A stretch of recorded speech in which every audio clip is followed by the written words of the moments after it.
This is the Coffee Plated podcast, and I am Dr. Olga Dengar, hospitalist, mom of 3 under 6, and a life coach for women physicians and professionals.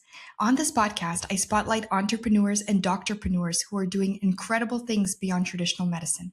You'll hear the real-life stories behind their mindset shifts, the challenges they've overcome, and the practical advice that they share to support aspiring entrepreneurs on their own paths.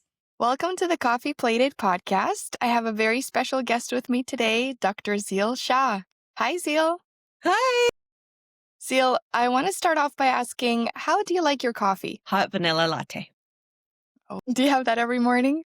Yeah. Well, no, I don't. I wish I did, but that's like my go-to.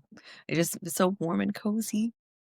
Yep. And then now we're going to play 2 games. The first game is going to be rapid fire questions. I'll give you an option between 2 different things. You just choose the one you like more. Okay. Here we go. Do you like 5,000 likes or 5,000 followers? 5,000 likes. That's engagement. How about teaching medical students or teaching interns? Teaching medical students. How about a baby and me class or bedtime routine? Bedtime routine. And the last one is morning commute to work or evening commute from work? Morning commute to work. Yeah. Good. Next game, it's called Take a Sip. I'm going to give you 2 options and you choose the one that you like more. But the difference is that we're both going to answer. And if our answers match, we have to take a sip from our coffee mug. Okay. Here we go. First question, open ICU or closed ICU? Open. Closed. It's exclusive. I think because I work at open ICU, that's why. Yep. How about new admission or a long awaiting discharge? New admission. Yeah, new admission. Yeah. The discharge paperwork takes forever. Yeah.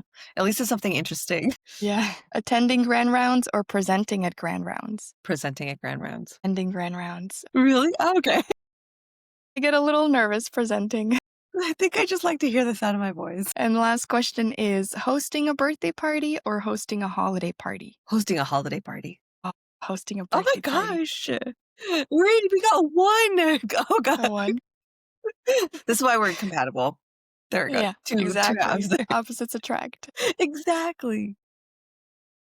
So, Zeel, tell me a little bit about yourself. Okay, so my name is Dr. Zeel Shah. I am a hospitalist in Greenville, North Carolina. I practice in rural Eastern North Carolina. For those of you who may confuse Greenville, North Carolina for South Carolina, because that's the one everyone knows. I really enjoy rural medicine. I think that I feel that we have like such a great connection to our community and I feel like we're doing a lot of meaningful work. I practiced rural family medicine. I got the opportunity to do a bunch of medical mission trips, which I absolutely loved, as well as work with migrant farm workers and Haitian refugees, and just giving back is just so rewarding. And I get to like really challenge myself by doing a lot of different things that I don't think I normally would have had the opportunity to. I love to travel, so that kind of also goes hand in hand. My husband and I have like tried to hit a goal of like 40 under 40. I am very far from that goal, but I think by the time I hit 40, I'll get there.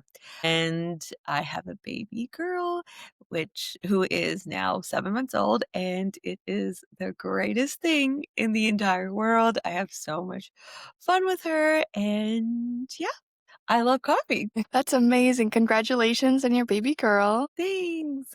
Now, with the medical mission trips, this is really interesting. Not everybody gets an opportunity to do those or chooses to do those during their training. Where have you gone for the medical mission trips? So I went to the Dominican Republic. We did serve a Haitian refugee camp. We served a mountain tribe. And we also did a little fair in the local area of the Santo Domingo. And then the next year, I went to Mwandi, Zambia, which is 2 hours from Livingston. Livingston is where you have that Victoria Falls, for those of you who might not know. And then we drove another 2 hours outside of there. And it was just basically villages. And we worked with vulnerable children and took care of them. But then as we were, taking care of the children, like a lot of the adults came along too. And, being family medicine, it's like womb to tomb. I filmed the whole process for my YouTube channel. It helped people see what it's like, living in different areas and practicing medicine in different areas. There was a patient that came in with acute appendicitis that we saw and managed. Another was like a degloving injury of like the left lower extremity and managing wound care in those like resource depleted areas. And it was very fulfilling and challenging, I think, and just very exciting. I learned so much from them as well, quite frankly. Was there one specific lesson that you took away from serving these very vulnerable populations? I think gratitude and optimism. It's because just number one, having gratitude for the day-to-day things that we take for granted. I think that just seeing patients who are so thankful for something that we take for granted, like blood pressure medications. I think a lot of my patients take that for granted. Like I take it for granted that it's so readily accessible because so many people have blood pressure and can get access to those medications. But when I went overseas, there's some parts that really rely on medical missions to get access to those medications. And I think gratitude and having access to things that we take for granted otherwise is a really big thing. What I learned from them is just like the optimism and just, being positive and like fostering that kind of community. I think that I really saw such a strong community bond in like those smaller rural areas because they all relied on each other. And I think having that human connection is something that we can really learn from them because in our day to day life on this part of the world, it's so easy to get caught up in our own life, in our own individualistic societies, that we lose sight of the community that they are very, that they have in a very strong way. Yeah, no, Yeah. absolutely. Those are really interesting points. Mhm. And I wanted to ask a little bit more about your YouTube channel and Yeah. your social media presence. Can you Yes. tell me more about that? So I started YouTube when I did not match for the first time. So I tried to match into residency and I've had a very tumultuous journey. It has not been easy for me. And that's all the more thankful for where I am because of that. So I didn't match into residency and it was COVID and all the things I had set up for myself essentially got canceled because of COVID. And as a result of that, I was like, I just need something positive. Like the world was such a dark, gloomy place. And I had no background in like filming or like editing or anything. And I just wanted to give myself something new, a new creative outlet. So that's how my YouTube channel started, was me filming these unprecedented times in New York City because Times Square was barren and like you would never see it like that ever again, probably, hopefully. And that's how it evolved. And then once, thankfully I did match into residency the following year, it turned into a creative outlet and to essentially romanticize and deal with the stressors of being a resident physician and being essentially grateful for the opportunity that I had because in the day-to-day stressors, it's easy to just be like, oh, this is so hard. And you forget that this is what I had prayed for years and years and years. So that's how that came about. And then it sort of just evolved into a social media presence where my patients ended up finding me on YouTube and on TikTok and Instagram, and they started following me.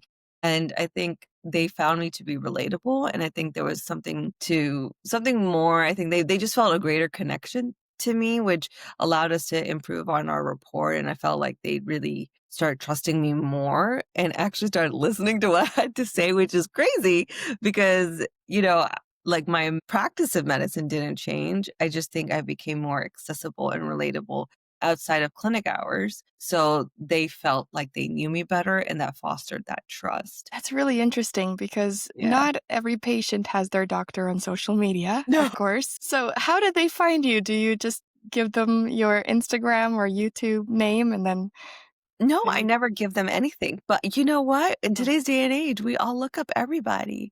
So Yeah, I think that's what it is. It's just that we look up who's taking care of us because patients want to know who they are. Can I trust them? I've yeah, never ever given my social media out to any patients, but they have found their way to me because I'm sure that they look up people like I look up. we all do. Right. Like, oh, who's treating me? Dr. So and so. Let me look them up. Lo and behold, my YouTube pops up, my Instagram pops up, my TikTok pops up, and that's how they find me. Now, Yeah. I wanted to ask, was there a specific challenge that you came across, and how did you overcome it in the social media world? Oh, yes. So when I first started my social media channel and my social media presence in residency, I distinctly remember my graduate medical education department sent me an email, essentially a cease and desist.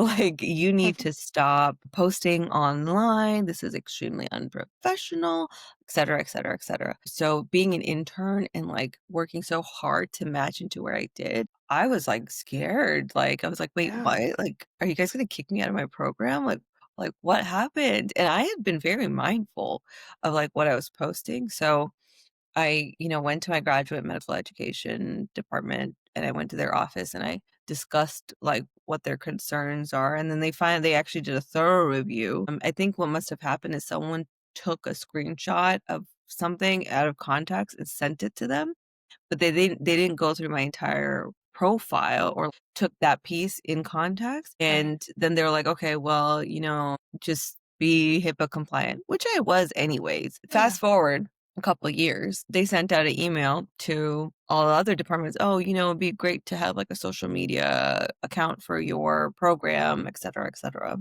Because there is value in that, especially in a space where people are trying to get to know the culture of a residency program. And I was managing our program Instagram for a little bit.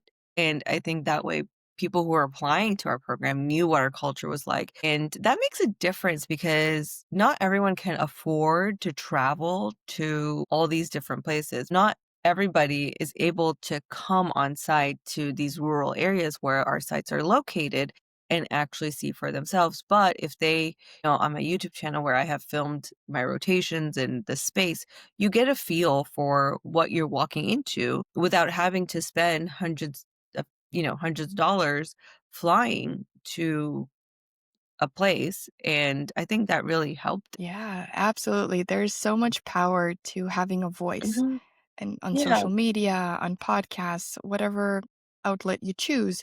That way people can actually find out about you. They know what you're about. They Mhm. know what the program's about. So I think that's very valuable for sure. Yeah. I think also my other thing was it kind of forced me because COVID wiped out all my other opportunities for networking. So I was like, I have to think outside the box. And what's one way to increase the surface area of my interactions? Social media. If I, Yeah, and I did put my YouTube channel and stuff on my application and my social media on my application because I'm like, how are they going to get to know me when I don't have an opportunity to meet them in person? And I actually tried to increase my presence online so that they would be able to see me.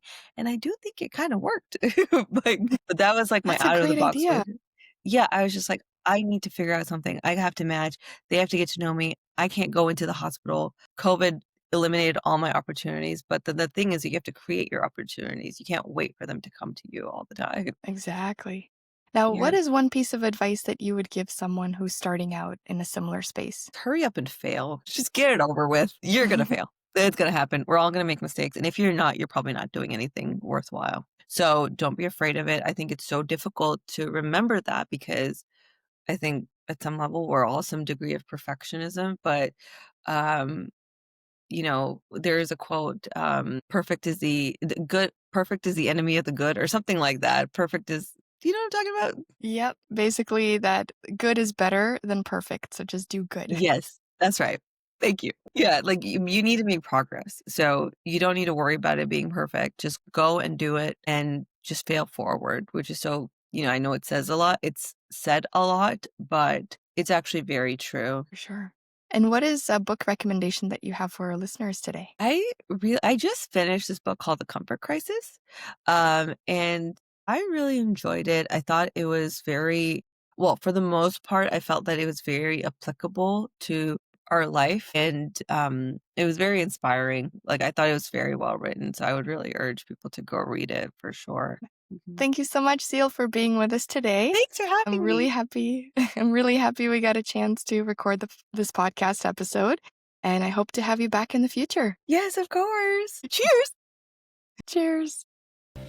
Thanks for tuning in to the Coffee Playdate podcast. This episode is designed to help you stay driven, aligned, build momentum, and take action on your entrepreneurial journey. That's my Dhamma method in motion.